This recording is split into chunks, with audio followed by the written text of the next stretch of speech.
তো দেখো মালকোচি পাতাটাকে ধুয়ে নিয়েছি, এবার একটু জাস্ট ভাপ দিয়ে নেব, না হলে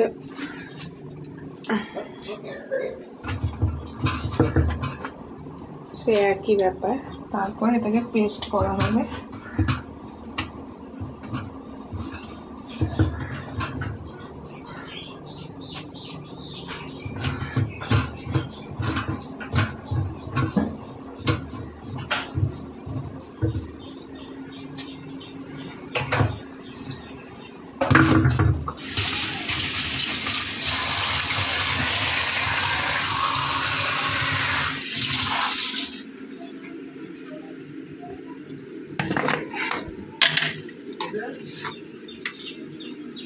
লবণ দিয়ে দিলাম,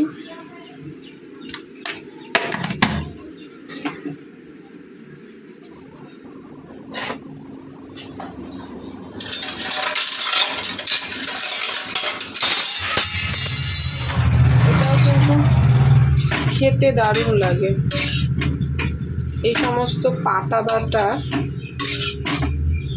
খুব সুন্দর লাগে খেতে। তো চলো, এক হাতে হচ্ছে না। তো বন্ধু ইলিশ মাছ হবে বলে দেখো আমি বললাম আলু কচু বেগুন দিয়ে হবে, তার জন্য কচুটা একটু ভাপে বসালাম। সামান্য একটু ভাপ দিলে যে একটা লোত লোত ভাপ সেটাও কেটে যাবে।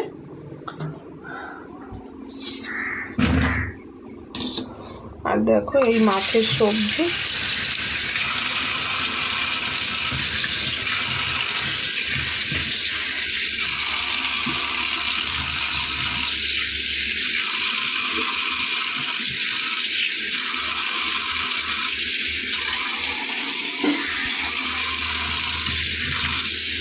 এই মাছটা খুব ভালো লাগবে খেতে,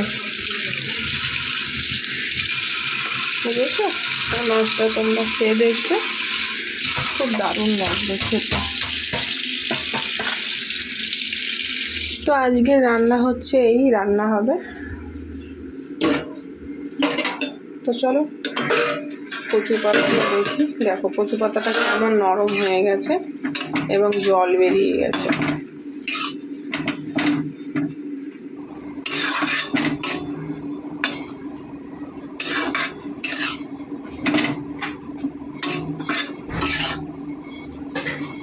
কত সুন্দর নরম হয়ে গেছে।